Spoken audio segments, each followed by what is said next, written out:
الحمدللہ رب العالمین والصلاة والسلام علی سید المرسلین اما بعد فاعوذ باللہ من الشیطان الرجیم بسم اللہ الرحمن الرحیم الصلاة والسلام علیک یا رسول اللہ وعلی آلک واصحابک یا حبیب اللہ الصلاة والسلام علیک یا نبی اللہ وعلی آلک واصحابک یا نور اللہ۔ فیضان قرآن کے آج کے اس سلسلے میں ہم سورہ مائدہ کی آیت نمبر 1 سے شروع کریں گے۔ اللہ عز و جل ارشاد فرماتا ہے، بسم اللہ الرحمن الرحیم، یا ایہا الذین آمنوا اوفوا بالعقود احلت لکم بہیمۃ الانعام الا ما یتلی علیکم غیر محل الصید وانتم حرم ان اللہ یحکم ما یرید۔ اے ایمان والو، تمام عہد پورے کیا کرو، تمہارے لیے چوپائے جانور حلال کر دیے گئے سوائے ان کے جو آگے تمہارے سامنے بیان کیے جائیں گے، لیکن احرام کی حالت میں شکار حلال نہ سمجھو، بے شک اللہ جو چاہتا ہے حکم فرماتا ہے۔ یہ سورہ مائدہ کی پہلی آیت ہے۔ سورہ مائدہ مدینہ طیبہ میں نازل ہوئی اور پوری کی پوری صورت مدنی ہے، البتہ ایک آیت مبارکہ الیوم اکملت لکم دینکم، یہ آیت مبارکہ میدان عرفات میں یوم عرفہ کو نازل ہوئی۔ سرکار دو عالم صلی اللہ علیہ وآلہ وسلم نے خطبہ میں اس آیت کو پڑھا۔ اس صورت کی 120 آیتیں اور 12,464 حروف ہیں۔ پہلی آیت کے اندر جو احکام بیان کیے گئے وہ 3 حکم دیے گئے۔ پہلا حکم ارشاد فرمایا، اوفو بالعقود، تمام عہد پورے کیا کرو، تمام وعدوں کو، تمام عہدوں کو پورا کرنے کا حکم دیا۔ اس میں وہ تمام عہد، تمام معاہدے داخل ہیں جو بندے اور اس کے رب کے درمیان ہیں، جو بندے اور سرکار دو عالم صلی اللہ علیہ وآلہ وسلم کے درمیان ہیں، جو اللہ تبارک و تعالی نے پچھلی امتوں کو نبی کریم علیہ الصلوۃ والسلام کے حوالے سے ارشاد فرمائے، ان کو پورا کرنے کا حکم، اور اسی طرح جو لوگ آپس میں وعدے کرتے ہیں، آپس میں عہد کرتے ہیں، ان کو بھی پورا کرنے کا حکم دیا۔ تو ارشاد فرمایا کہ اے ایمان والو، تمام عہد پورے کیا کرو۔ دوسرا حکم ارشاد فرمایا کہ تمہارے لیے تمام جانور حلال ہیں سوائے ان چند جانوروں کے جن کا ذکر آگے جا کے آیات کے اندر بیان کیا گیا ہے۔ تو فرمایا کہ تمام جانور تمہارے لیے حلال ہیں۔ اس میں اصل میں بت پرستوں کا رد ہے جو اپنی مرضی سے کچھ جانوروں کو حلال اور کچھ جانوروں کو حرام کر لیا کرتے تھے۔ بحیرہ، صائبہ، حام، وسیلہ، یہ جانور جو ہے انہوں نے اپنے طور پر حرام کر لیے تھے۔ تو اللہ تعالیٰ نے فرمایا کہ تمہارے یہ حرام کردہ اللہ کی بارگاہ میں حرام نہیں، بلکہ اللہ تعالیٰ نے تمہارے لیے تمام جانوروں کو حلال کیا ہے۔ اور اسی سے یہ بھی پتہ چلا کہ اشیاء کے اندر اصل جو ہے وہ حلت ہے، یعنی اللہ تعالیٰ کی طرف سے جب تک ممانعت کا، منع کا کوئی فرمان نہ آ جائے تب تک وہ شے حلال ہوتی ہے۔ تیسرا حکم جو اس آیت میں بیان فرمایا وہ فرمایا کہ غیر محل الصید وانتم حرم، لیکن احرام کی حالت میں شکار حلال نہ سمجھو۔ جب احرام باندھا ہوا ہو، خواہ وہ حج کا احرام ہو یا وہ عمرے کا احرام ہو، تو حالت احرام میں خشکی کا شکار کرنا حرام ہو جاتا ہے۔ سمندر کا شکار حلال ہے لیکن خشکی کا شکار کرنا حرام ہو جاتا ہے، اور حدود حرم کے اندر جو ہے وہ مطلقاً شکار کرنا حرام ہے، خواہ وہ احرام باندھا ہوا ہو یا احرام باندھا ہوا نہ ہو۔ اس کے بعد ارشاد فرمایا، یا ایہا الذین آمنوا لا تحلوا شعائر اللہ ولا الشہر الحرام ولا الہدی ولا القلائد ولا آمین البیت الحرام یبتغون فضلا من ربہم ورضوانا وَإِذَا حَلَلْتُمْ فَاصْطَادُوا وَلَا يَجْرِمَنَّكُمْ شَنَآنُ قَوْمٍ أَن صَدُّوكُمْ عَنِ الْمَسْجِدِ الْحَرَامِ أَن تَعْتَدُوا وَتَعَاوَنُوا عَلَى الْبِرِّ وَالتَّقْوَى وَلَا تَعَاوَنُوا عَلَى الْإِثْمِ وَالْعُدْوَانِ وَاتَّقُوا اللَّهَ إِنَّ اللَّهَ شَدِيدُ الْعِقَابِ۔ اے ایمان والو، اللہ کی نشانیاں حلال نہ ٹھہرا لو اور نہ ادب والے مہینے اور نہ حرم کو بھیجی گئی قربانیاں اور نہ حرم میں لائے جانے والے وہ جانور جن کے گلے میں علامتی پٹے ہوں اور نہ ادب والے گھر کا قصد کر کے آنے والوں کے مال و عزت کو جو اپنے رب کا فضل اور اس کی رضا تلاش کرتے ہیں، اور جب احرام سے باہر جاؤ تو شکار کر سکتے ہو، اور تمہیں کسی قوم کی دشمنی اس وجہ سے زیادتی کرنے پر نہ ابھارے کہ انہوں نے تمہیں مسجد حرام سے روکا تھا، اور نیکی اور پرہیزگاری پر ایک دوسرے کی مدد کرو اور گناہ اور زیادتی پر باہم مدد نہ کرو، اور اللہ سے ڈرتے رہو، بے شک اللہ شدید عذاب دینے والا ہے۔ یہ آیت مبارکہ بہت جامع آیت ہے۔ اس آیت مبارکہ کے اندر اللہ عز و جل نے متعدد احکام ارشاد فرمائے۔ پہلا حکم دیا، اے ایمان والو لا تحلوا شعائر اللہ، اللہ کے نشانوں کو حلال نہ ٹھہرا لو۔ اس سے کیا مراد ہے؟ اس سے مراد یہ ہے کہ اللہ تعالیٰ نے جن اشیاء کو فرض کیا اور جن اشیاء کو حرام قرار دیا، ان دونوں کی حرمت کا لحاظ رکھو، یعنی فرض احکام کو فرض جانو اور اس پر عمل کرو، حرام احکام کو حرام جانو اور ان سے بچو۔ اور اس کے علاوہ اللہ تعالیٰ کے جو شعائر ہیں، جو اللہ تعالیٰ نے دین کے اندر نشانیاں مقرر کی ہیں، ان کا ادب کرو، جیسے صفا اور مروہ ہے، جیسے مسجد ہے، خانہ کعبہ ہے، قرآن پاک ہے، اس طرح کی مقدس اشیاء ہیں۔ تو یہ تمام کی تمام اشیاء اللہ کی نشانیاں ہیں، تو ان کا ادب کرنے کا حکم دیا گیا۔ دوسرا حکم ارشاد فرمایا وَلَلشَّهْرَ الْحَرَامِ، اور حرمت والے مہینے کو حلال نہ سمجھو۔ حرمت والے مہینے 4 ہیں۔ زمانہ اسلام سے پہلے زمانہ جاہلیت کے اندر بھی 4 مہینوں کا اہل مکہ، اہل عرب جو ہے وہ احترام کیا کرتے تھے۔ ایک ذی القعدہ، دوسرا ذو الحج، تیسرا محرم اور چوتھا رجب المرجب کا مہینہ۔ یہ 4 مہینے تھے جن کے اندر اہل عرب آپس میں لڑائی نہیں کرتے تھے بلکہ ان کا ادب کرتے تھے۔ تو فرمایا گیا کہ ان 4 مہینوں کا ادب کرو۔ شروع اسلام کے اندر ان 4 مہینوں میں لڑائی کرنا مسلمانوں کے لیے بھی حرام تھا، لیکن بعد میں لڑائی کرنے کی تو اجازت دے دی گئی، جہاد کرنے کی تو اجازت دے دی گئی، البتہ ان کا ادب جو ہے وہ باقی ہے کہ ان کا ادب بہرحال کیا جائے گا۔ اس کے بعد فرمایا وَلَلْهَدْيَ وَلَلْقَلَائِدَ، اور یہ وہ جانور کہ جن کو لوگ خانہ کعبہ کی طرف لے کر جاتے ہیں قربانی کرنے کے لیے، خواہ وہ حج کے اندر ساتھ لے کے جاتے ہیں یا عمرے کے اندر ساتھ لے کے جاتے ہیں۔ اور اہل عرب کا طریقہ تھا کہ جو جانور وہ خانہ کعبہ قربانی کے لیے بیچتے تھے، ان کے گلوں کے اندر علامتی پٹے لگا دیتے تھے۔ وہ خاص قسم کے پٹے ہوتے تھے جن سے ہر آدمی سمجھ جاتا تھا کہ یہ خانہ کعبہ کو بیچی گئی قربانی ہے۔ تو فرمایا کہ تم ان قربانیوں کا احترام کرو۔ اس کے بعد فرمایا وَلَا آمِّنَ الْبَيْتَ الْحَرَامِ يَبْتَغُونَ فَضْلًا مِّن رَّبِّهِمْ وَرِضْوَانًا، اور جو بیت اللہ شریف کا قصد کر کے جانے والے ہیں تو ان کا بھی لحاظ کرو۔ ان کا لحاظ کیا کرو؟ یہاں پر اثر میں ایک پورا اس کے پیچھے ایک واقعہ ہے کہ ایک کافر تھا جو مدینہ منورہ میں آیا اور بطور منافقت کے اس نے آ کے منافقانہ باتیں کی، اور جاتے ہوئے جب مسلمانوں کو مویشی اور مال کو لوٹ کر چلا گیا، تو ایک موقع پر وہ مسلمانوں کے ہتھے چڑھ گیا۔ اس کے پاس بھی مال تھا، جانور تھے، بہت سارا سامان تھا، اور مسلمان چاہتے تو اس پر قبضہ کر سکتے تھے اور اس سے اپنا بدلہ لے سکتے تھے، لیکن چونکہ وہ سارے کا سارا مال، اسباب اور مویشی جو ہے وہ خانہ کعبہ لے کر جا رہا تھا، تو اس پر اللہ عز و جل نے یہ حکم نازل فرمایا کہ جو شخص خانہ کعبہ کی طرف جانوروں کو لے کر جا رہا ہے تو اس کے ساتھ تم تعرض نہ کرو، اس کو نہ چھیڑو، بلکہ اسے اپنا ارادہ پورا کرنے دو۔ تو یہ اس وقت تک کا یہ حکم تھا کہ جب خانہ کعبہ کفار کو آنے کی اجازت تھی۔ بعد میں چونکہ مطلقاً منع کر دیا گیا کہ مشرکین جو ہے وہ نجس ہیں اور یہ خانہ کعبہ کے قریب نہ آئیں، تو اب ان کا وہاں پر جانا ہی منع ہو گیا۔ لیکن بہرحال لوگوں کو یوں جو بیت اللہ کا قصد کر کے جانے والے ہیں، تو اب مسلمان تو جاتے ہی ہیں، تو ان کے بارے میں بطور خاص یہ حکم ہوگا کہ جو بیت اللہ کا قصد کر کے جانے والے ہوں ان کا بطور خاص ادب کیا جائے، بطور خاص احترام کیا جائے کہ جو خانہ کعبہ جانے والے ہیں وہ اللہ عز و جل کے مہمان بن کے جانے والے ہیں۔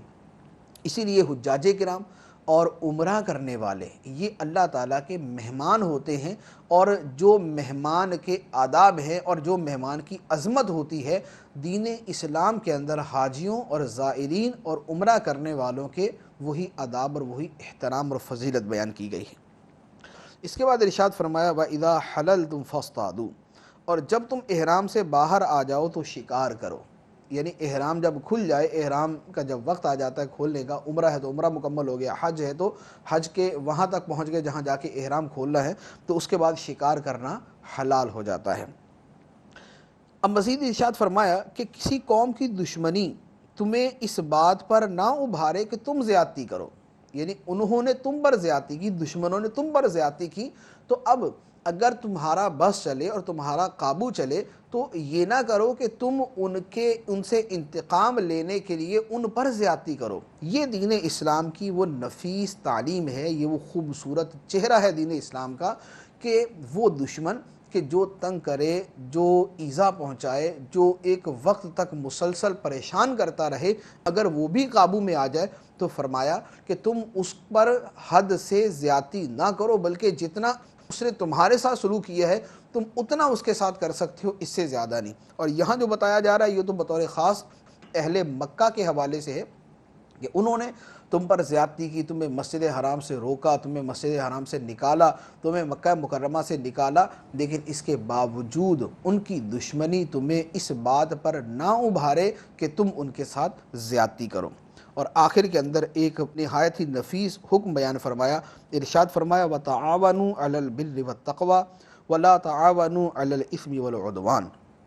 نیکی اور تقوی کے کاموں پر ایک دوسرے کا تعاون کرو، اور گناہ اور زیادتی کے کاموں پر ایک دوسرے کی مدد نہ کرو۔ یہ قرآن پاک کا وہ آفاقی حکم ہے جو دین اور دنیا کے ہر کام کے اندر جاری ہے۔ دنیا کے اندر کہیں بھی بلائی ہو رہی ہے اس کے ساتھ تعاون کرنا چاہیے، خواہ وہ اخلاقی ہو یا مالی ہو یا وہ جسمانی ہو یا جس طرح بھی ممکن ہو۔ تو دنیا کے اندر بھلائی پھیلانے کے لیے ایک دوسرے سے تعاون کیا جائے، اور شر، فساد، گمراہی، بددینی اور دنیا کے اندر ظلم و زیادتی پھیلانے کے اندر کسی بھی طرح کسی کی مدد نہ کی جائے۔ تو اب اس میں نیکی کے اندر تعاون کرنے میں وہ تمام لوگ شامل ہیں جو نیکی کے کسی بھی کام میں تعاون کرتے ہیں، خواہ وہ محلے کی سطح پر ہے، خواہ وہ پڑوسیوں کے ساتھ ہے، خواہ وہ گلی کے اندر مسجد بن رہی ہے اس میں تعاون کرنے کے طور پر ہے، خواہ وہ کوئی دینی تنظیم ہے اس کے ساتھ تعاون کرنے کے طور پر ہے۔ یہ تمام چیزیں جو ہے یہ نیکی اور تقوی کے کاموں میں تعاون کرنے کے زمرے میں آتے ہیں۔ اور گناہ کے اندر مدد کرنا، تو گناہ کے اندر مدد کرنے کی بھی 20 صورتیں ہیں۔ ایک آدمی گناہ کا لائسنس لینا چاہتا ہے، شراب خانہ کھولنا چاہتا ہے، سینما کھولنا چاہتا ہے، اس کی مدد کرنا یہ گناہ کے اندر مدد کرنا ہے۔ تو اس طرح کی جتنی صورتیں ہیں یہ ساری کی ساری گناہ کے اندر مدد کرنے کے اندر آ جائیں گی۔ اسی طرح کوئی ظلم کرتا ہے تو ظلم کرنے کے اندر اس کی مدد نہیں کی جائے گی، ظلم کرنے کے اندر اس کے ساتھ تعاون نہیں کیا جائے گا۔ اس کے بعد ارشاد فرمایا حرمت علیکم المیتۃ والدم ولحم الخنزیر وما اہل لغیر اللہ بہ والمنخنقۃ والموقوذۃ والمتردیۃ والنطیحۃ وما اکل السبع الا ما ذکیتم وما ذبح علی النصب وان تستقسموا بالازلام ذلکم فسق اليوم یئس الذین کفروا من دینکم فلا تخشوہم واخشونی اليوم اکملت لکم دینکم واتممت علیکم نعمتی ورضیت لکم الاسلام دینا فمن اضطر فی مخمصۃ غیر متجانف لإثم فإن اللہ غفور رحیم۔ تم پر حرام کر دیا گیا ہے مردار اور خون اور خنزیر کا گوشت اور وہ جانور جس کے ذبح کے وقت غیر اللہ کا نام پکارا گیا ہو، اور وہ جو گلا گھونٹنے سے مرے، اور وہ جو بغیر دھاری دار چیز کی چوٹ سے مارا جائے، اور وہ جو بلندی سے گر کر مرا ہو، اور جو کسی جانور کے سینگ مارنے سے مرا ہو، اور وہ جسے کسی درندے نے کھا لیا ہو، مگر درندوں کا شکار کیا ہوا وہ جانور جنہیں تم زندہ پا کر ذبح کر لیا کرو وہ حلال، اور جو کسی بت کے آستانے پر ذبح کیا گیا ہو، اور حرام ہے کہ پانسے ڈال کر قسمت معلوم کرو، یہ گناہ کا کام ہے۔ آج تمہارے دین کی طرف سے کافر نا امید ہو گئے تو ان سے نہ ڈرو اور مجھ سے ڈرو۔ آج میں نے تمہارے لیے تمہارا دین مکمل کر دیا اور میں نے تم پر اپنی نعمت پوری کر دی اور تمہارے لیے اسلام کو دین پسند کیا۔ تو جو بھوک پیاس کی شدت میں مجبور ہو، اس حال میں کہ گناہ کی طرف مائل نہ ہو، تو وہ کھا سکتا ہے۔ تو بے شک اللہ بخشنے والا مہربان ہے۔ اس آیت مبارکہ کے اندر بھی متعدد احکام کا مجموعہ بیان کیا گیا ہے۔ پہلے نمبر پر تو ان حرام جانوروں کی تفصیل بیان کر دی گئی جو قرآن کی روح سے حرام ہیں، جن کو صراحت کے ساتھ قرآن پاک کے اندر بیان کر دیا گیا۔ پہلا فرمایا کہ تم پر مردار حرام ہے۔ مردار ہر وہ جانور جو شرعی طریقے سے ذبح نہ کیا گیا، جیسے بکری بھی ہے، اگر وہ خود بخود مر گئی اور اسے شرعی طریقے سے ذبح نہ کیا گیا، جیسے کسی مشرک نے اس کو ذبح کیا، تو وہ بکری حرام ہو جائے گی، تو وہ بھی مردار کے اندر داخل ہو جائے گی۔ تو ہر مردار جانور کو حرام کیا گیا۔ دوسرے نمبر پر بہنے والا خون، بہنے والا خون جو ہے یہ بھی حرام ہے، ناپاک ہے۔ تیسرے نمبر پر خنزیر کا گوشت، خنزیر کا گوشت، پوست، یہ سارے کا سارا حرام۔ چوتھے نمبر پر وہ جانور کہ جس کے ذبح کے وقت غیر اللہ کا نام لیا گیا، جیسے مشرکین کیا کرتے تھے کہ وہ اپنے جانوروں کو بتوں کے نام پہ ذبح کیا کرتے تھے۔ ذبح کرتے وقت وہ بت کا نام لیتے، لات کا، منات کا، عزا کا، حبل کا، ان کا نام لے کر جانوروں کو ذبح کیا کرتے تھے۔ تو جس جانور کے ذبح کرتے ہوئے کسی غیر اللہ کا نام لیا جائے وہ جانور حرام ہے۔ تو اب اس کا یہ مطلب نہیں ہے کہ زندگی کے اندر بھی اگر کسی جانور پر غیر اللہ کا نام آ گیا تو وہ جانور حرام ہو جائے گا۔ جیسے مثال کے طور پہ ایک آدمی جو ہے وہ جانور اس لیے پالتا ہے کہ بھی ہمارے فلاں وقت کے اندر جو ہے وہ ہم نے عقیقہ کرنا ہے، تو اب وہ بولتا ہے کہ بھی زید کا عقیقہ ہے، ہمارے بچے کے عقیقے کا جانور۔ تو اب یہ جانور پر زندگی کے اندر جو غیر اللہ کا نام لیا گیا کہ میرے بچے کے عقیقے کا جانور، تو اس کی وجہ سے وہ جانور حرام نہیں ہو جائے گا۔ اسی طرح کسی آدمی نے ولیمے کے لیے یا کسی تقریب کے لیے جانور پالا،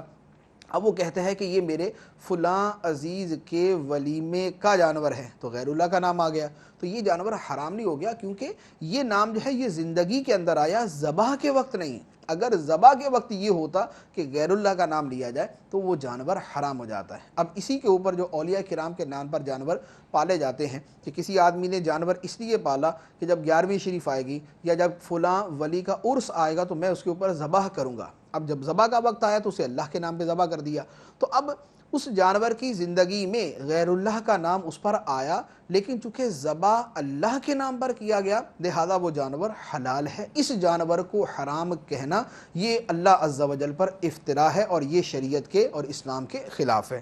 تو غیر اللہ کے نام پر جس جانور کو ذبح کیا گیا وہ جانور حرام۔ جملہ تفاسیر کے اندر یہی لکھا ہوا ہے، اگر آپ مشہور و معروف عربی کی بیسیوں درجنوں تفسیریں اٹھا کے دیکھ لیں، ہر جگہ پر یہی لفظ موجود ہوگا، وما ذبح وما اہل بہ لغیر اللہ عند ذبح، کہ ذبح کے وقت جس پر غیر اللہ کا نام لیا گیا وہ جانور حرام۔ اس کے بعد فرمایا والمنخنقہ،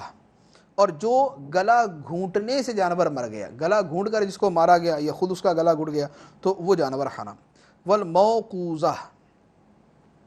موقوذہ وہ جانور کہ جسے ذبح کرنے کا حکم ہے کہ دھاری دار چیز کے ذریعے، جیسے چھری کے ذریعے ذبح کیا جائے، لیکن کسی جانور کو یوں مار دیا گیا کہ جیسے اس کو روڑا مارا، اس کو پتھر مارا،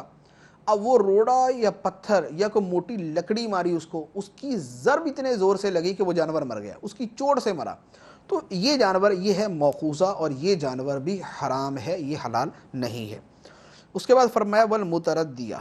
متردیہ حرام ہے۔ متردیہ وہ جانور ہے جو بلندی سے گر کر مر جائے، جیسے کوئی چھت پہ جانور چڑھا اور نیچے گر کے مر گیا، یا پہاڑ پہ چڑھا پھسل گیا نیچے گر کے مر گیا۔ اور فرمایا والنتیحہ، اور جسے سینگ مار کر مار دیا جائے، جیسے جانوروں کی آپس میں لڑائی ہوئی، ایک نے دوسرے کو سینگ مارا تو سینگ مارنے سے مر گیا تو وہ جانور بھی حرام۔ وما اکل السبع الا ما ذکیتم، اور وہ جانور کہ جسے درندے نے کھا لیا، درندے نے کھا لیا، جیسے کسی درندے نے شکار کیا اور جانور کو کھا لیا، اب جا کے دیکھا تو جانور مرا ہوا ہے، تو اس جانور کو کھانا بھی حرام، یہ بھی مردار ہے، یہ بھی حرام۔ اسی طرح بالفرض اگر شکاری جانور تھا، شکاری جانور چھوڑا اور اس نے جا کر شکار کیا اور ساری شرطیں پوری ہیں، لیکن اس شکاری جانور نے اگر اس شکار کو جا کر کھا لیا تو اب وہ جانور بھی حرام ہو جائے گا، کیونکہ یہ اس بات کی علامت ہوگی کہ یہ جو چھوڑا جانے والا جانور ہے یہ سکھایا ہوا جانور نہیں ہے، ورنہ یہ اس میں سے نہ کھاتا۔ یہ آگے جا کے اس کا مزید بھی مسئلہ بیان کیا جائے گا۔ ہاں ایک صورت ہے کہ شکاری جانور چھوڑا یا کسی درندے نے حملہ کر دیا اور اس کو زخمی کر دیا، اور جب ہم نے اس کو جا کے دیکھا تو جانور زندہ تھا، اب اس زندہ جانور کو ہم نے تکبیر پڑھ کے ذبح کر دیا، تو یہ جانور حلال ہے، اس کی حلت کے اندر کوئی شبہ نہیں۔ اس کے بعد فرمایا وما ذبح علی النصب، اور وہ جانور جو بتوں کے آستانوں پر ذبح کیے جائیں۔ تو یہ بھی مشرکین کا طریقہ تھا کہ بتوں جہاں پر بت لگے ہوتے تھے تو وہاں پر جا کے وہ ان بتوں کے نام پہ ذبح کرتے تھے، تو چونکہ یہ ہے تو وہ ما اہل بہ لغیر اللہ کے اندر داخل، لیکن چونکہ یہ بطور خاص مشرکوں کا ایک فعل تھا لہذا اس کو جدا گانا یہاں پر بیان کیا گیا۔ اس کے بعد فرمایا وَأَن تَسْتَقْسِمُوا بِالْأَزْلَامِ، اور تیروں کے ذریعے، پانسوں کے ذریعے تم قسمت کا حال معلوم کرو، تو اس کی بھی اجازت نہیں ہے، پانسے ڈالنے کی اجازت نہیں۔ وہ کیا؟ زمانہ جاہلیت میں یہ طریقہ تھا کہ وہ جب کوئی سفر وغیرہ کرنے لگتے تو 3 تیر جو ہے وہ بتوں کے سامنے پھینکتے، ایک تیر کے اوپر ہاں لکھا ہوتا، دوسرے پہ نہ لکھا ہوتا، اور ایک پہ کچھ نہیں۔ اب وہ تیر پھینکتے اور اس کے بعد جو ہے وہ ایک اٹھا کے دیکھتے، اگر ہاں آتا تو سفر کرتے، نہ آتا تو سفر نہیں کرتے۔ تو یہ جو طریقہ بتوں کے سامنے یوں اپنی قسمت معلوم کرنے کے لیے اور اپنا مستقبل معلوم کرنے کے لیے وہ کرتے تھے، اسے فرمایا کہ یہ بھی ناپاک کام ہے، یہ بھی حرام ہے۔ اسے فرمایا ذالکم فسق، یہ نافرمانی ہے، یہ فسق کا کام ہے، یہ گناہ کا کام ہے۔ اس کے بعد فرمایا الیوم یئس الذین کفروا من دینکم، آج کفار تمہارے دین سے مایوس ہو گئے۔ کفار کو پہلے تو امید تھی کہ تمہیں ختم کر دیں گے، تم پر غالب آ جائیں گے، اسلام کا قلع کما کر دیں گے، لیکن اب وہ تمہارے دین سے مایوس ہو چکے، کیونکہ دین اسلام اب مسلسل پھیلتے پھیلتے اس قدر طاقتور ہو چکا ہے کہ اب اسے مٹایا نہیں جا سکتا، لہذا کفار اب تمہارے دین سے مایوس ہو چکے۔ تو فرمایا کہ فلا تخشوہم واخشونی، ان سے نہ ڈرو، مجھ سے ڈرو۔ الیوم اکملت لکم دینکم، آج میں نے تمہارے لیے تمہارا دین مکمل کر دیا۔ اللہ عز و جل نے فرمایا کہ آج میں نے تمہارے لیے تمہارا دین مکمل کر دیا۔ آج سے مراد ہے یوم عرفہ کا دن، جس دن یہ آیت مبارکہ نازل ہوئی۔ یہ آیت مبارکہ نبی کریم صلی اللہ تعالیٰ علیہ وآلہ وسلم کے حجۃ الوداع کے موقع پر یہ عرفات کے میدان میں یوم عرفہ کو نازل ہوئی۔ نبی کریم صلی اللہ علیہ وآلہ وسلم نے یہ آیت مبارکہ پھر اپنے خطبے کے اندر صحابہ کرام کو پڑھ کر سنائی۔ تو فرمایا تمہارے لیے تمہارا دین مکمل کر دیا، یعنی اب دین کے تمام احکام اور تمام اصول متعین ہو چکے، اب اس کے بعد شریعت کا جو بھی حکم ہوگا وہ انہی میں داخل ہوگا یا انہی اصولوں کی روشنی میں ہوگا۔ تو دین اسلام کو جو ہے وہ مکمل کر دیا گیا، اور فرمایا وَأَتْمَمْتُ عَلَيْكُمْ نِعْمَتِي، اور میں نے تم پر اپنی نعمت کو پورا کر دیا۔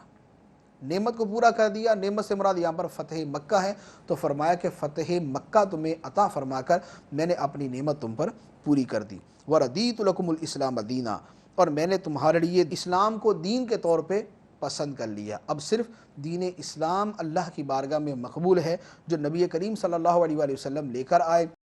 اس کے علاوہ کوئی بھی دوسرا دین، خواہ اسے اسلام کا نام دے کر پیش کیا جائے یا اسلام کا نام سے ہٹ کر کوئی نام دے کر پیش کیا جائے، وہ دین اللہ کی بارگاہ میں قابل قبول نہیں ہے۔ پھر فرمایا فَمَنِ اضْطُرَّ فِي مَخْمَصَةٍ غَيْرَ مُتَجَانِفٍ لِإِثْمٍ، جو بھوک پیاس کی شدت میں مجبور ہو۔ یہ مسئلہ جو بیان کیا جا رہا ہے، اوپر چونکہ حرام جانوروں کا بیان ہوا، یہ جانور حرام، یہ حرام، یہ حرام، یہ حرام، تو ایک پوری جو ہے وہ لسٹ دی گئی۔ اب اس کے بعد فرمایا کہ ان جانوروں کا کھانا تو تم پر حرام ہے، لیکن اگر کوئی بھوک پیاس کی شدت میں اتنا مجبور ہو جائے کہ اب اگر اس کو یہی حرام میسر ہے، حلال میسر نہیں، تو اب اگر وہ ان حرام جانوروں کا گوشت نہیں کھائے گا تو مر جائے گا، تو فرمایا کہ اب ایسی حالت کے اندر اس کے لیے کھانے کی اجازت ہے، لیکن اس میں بھی حکم یہ ہے کہ ایک تو یہ ہے کہ خوش دلی کے ساتھ نہ کھائے، اور دوسرا یہ ہے کہ حد سے بڑھ کر نہ کھائے۔ جتنا کھا کر زندگی بچائی جا سکتی ہے اتنا کھانے کی اجازت ہے، اس سے زیادہ کی اجازت نہیں ہے۔ اس کے بعد ارشاد فرمایا يَسْأَلُونَكَ مَاذَا أُحِلَّ لَهُمْ قُلْ أُحِلَّ لَكُمُ الطَّيِّبَاتُ وَمَا عَلَّمْتُم مِّنَ الْجَوَارِحِ مُكَلِّبِينَ تُعَلِّمُونَهُنَّ مِمَّا عَلَّمَكُمُ اللَّهُ